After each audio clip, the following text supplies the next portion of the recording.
গল্পের শুরুতে আমরা এই গল্পের মেইন কাপল তিয়ানজিয়া এবং এনজিয়াকে দেখি। দুজনেই একে অপরের সাথে রোম্যান্স করছিল। যখন এনজিয়া সেখান থেকে ফিরছিল তখন তিয়ানজিয়া তাকে আবার দেখা করার কথা বলে, সাথে তার নামও জানতে চায়। এনজিয়া তাকে বলে, তুমি তো আমাদের রুল জানো, তাই না? আমরা একে অপরের পার্সোনাল লাইফে ইন্টারফেয়ার করব না, একে অপরের সম্পর্কে বেশি কিছু জানব না। আর হ্যাঁ, আমি তোমার সাথে এই ফিজিক্যাল রিলেশনশিপের ডিল সাইন করেছি, তাই যখনই তোমার দরকার হবে আমি তোমার সাথে দেখা করতে চলে আসব। এতে বোঝা যায় তারা কোনো লাভি রিলেশনশিপে নেই, তারা শুধু একে অপরের নিড পূরণ করার জন্য একসাথে আছে। তিয়ানজিয়া প্রতিবার রোমান্সের পর এনজিয়াকে তার কাজের জন্য টাকা দিত। গল্পে এই বিষয়টাকে এমনভাবে দেখানো হয়েছে যেন এটা খুব ভালো একটা জিনিস। যাই হোক, গল্প সামনে কিভাবে টার্ন নেয় সেটা পরে জানা যাবে, তবে শেষটা অবশ্যই দেখা উচিত। এরপর এনজিয়া একটি পার্টিতে যায়। তিয়ানজিয়া তাকে পরের দিনের মিটিংয়ের জন্য বারবার মেসেজ করছিল। এনজিয়ার ফ্রেন্ডও সেখানে ছিল।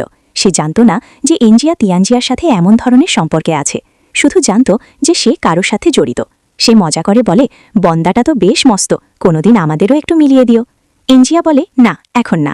আসলে এনজিয়া তার ক্যারিয়ার বুস্ট করার জন্যই সেখানে এসেছিল, কিন্তু সে জানত না যার সাথে সে নতুন কাজ শুরু করার প্ল্যান করছে সে কোনো না কোনোভাবে তিয়ানজিয়ার সাথে কানেক্টেড। হঠাৎ করে সেই পার্টিতে তিয়ানজিয়া এসে পড়ে। দুজনেই জানত না যে তারা এখানে একে অপরের সাথে দেখা করবে।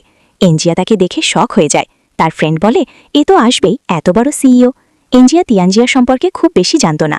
সে তাকে এড়ানোর চেষ্টা করে, কিন্তু তিয়ানজিয়ার নজর বারবার তার দিকে যায়। সে শুধু হাসছিল। এনজিয়া ভাবে এটা তার পার্সোনাল লাইফ, আর সে এখানে প্রফেশনালভাবে এসেছে। যে লোকটির সাথে তিয়ানজিয়া কথা বলছিল, এনজিয়া তাকে ফলো করত এবং তাকে নিজের মাস্টারের মতো মানত। সে তার কাছে বিজনেস ডিল পাওয়ার আশায় যায়। এনজিয়া একজন ইন্টারপ্রেটার ছিল, অন্য ভাষা অনুবাদ করত।